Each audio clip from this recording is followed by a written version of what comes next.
이사야 32장 13절 14절 말씀 봉독합니다. 이사야 32장 13절 14절 말씀 같이 봉독하겠습니다. 내 백성의 땅에 가시와 찔레가 나며 희락의 성읍 기뻐하는 모든 집의 날이니 대저 궁전이 배양바 되며 인구 많던 성읍이 적막하며 오벨과 망대가 영원히 불혈이 되며 들나귀가 즐기는 곳과 양떼의 초장이 되려니와. 아멘. 아멘. 오늘 말씀은 안일한 유다, 남유다가 만일 회개하지 않는다면 무슨 일이 일어날 것인지 그들이 경험할 일에 대해서 말씀하는 것을 내용으로 하고 있습니다.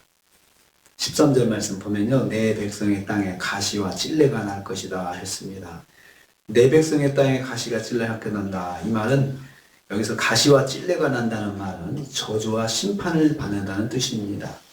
여기서 가시는 가시덤불입니다.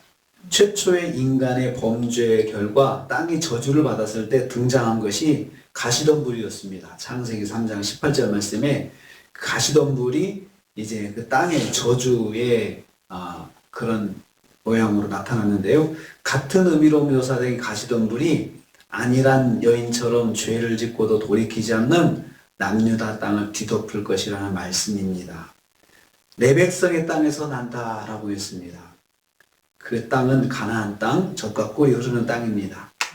과거에 추수절이면 풍성한 곡식과 열매가 가득한 축복의 땅이었습니다. 하지만 그 땅이 인간의 죄로 더럽혀져서 축복과 은혜가 떠나고 저주만 남게 될 것이라는 말씀이 됩니다.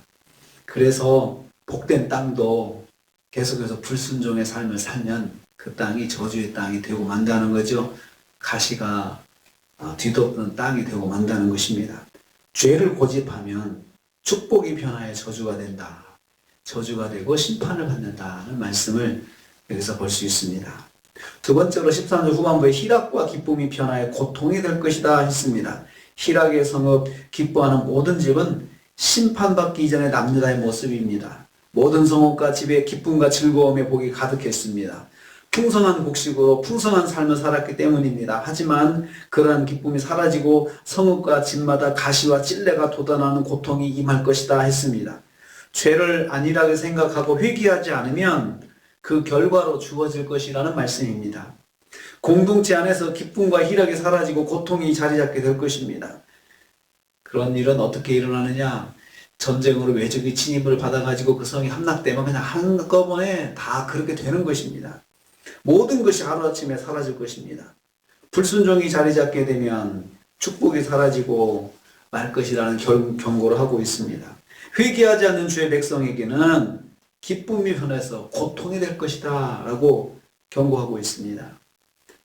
세 번째로 14절 말씀은요, 화려한 시설이 초라한 몰골이 되게 될 것이다. 화려한 시설도 초라한 몰골로 된다. 구체적으로 어떤 모습이 될지 말씀하고 있습니다. 궁전이 무너질 것입니다.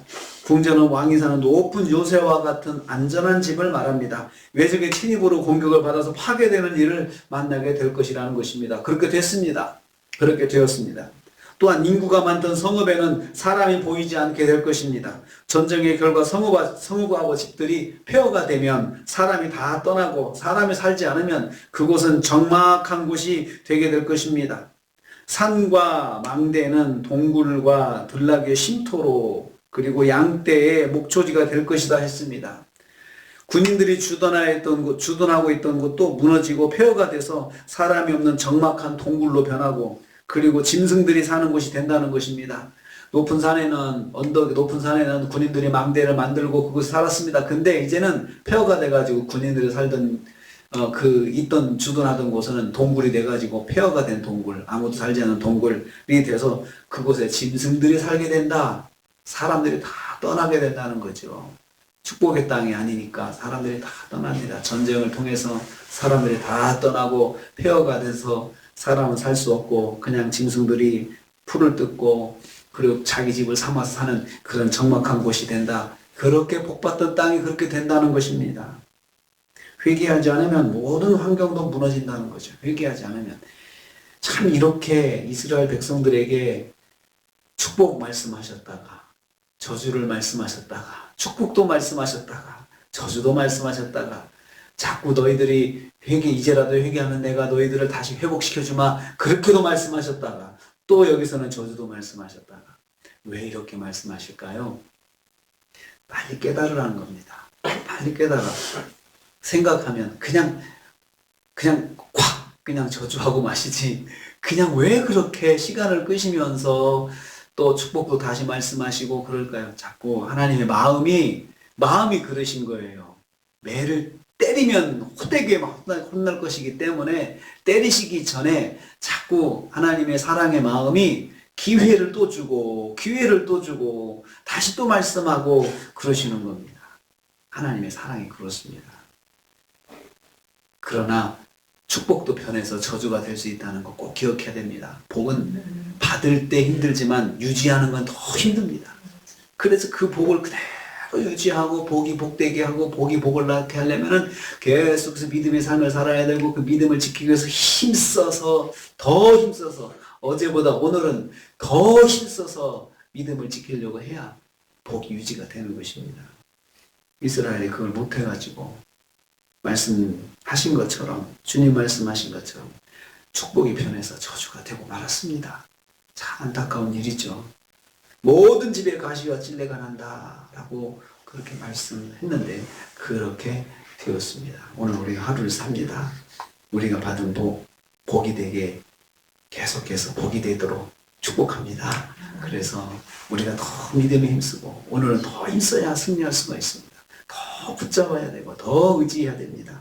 더 아멘이 나와야 되고 어제 10번 아멘해서 오늘 11번 아멘을 해야 됩니다. 그렇게 해서 오늘 하루도 복을 유지하시고 복된 삶을 사시는 하루가 되시기를 주님의 이름으로 축복합니다. 주님 감사합니다.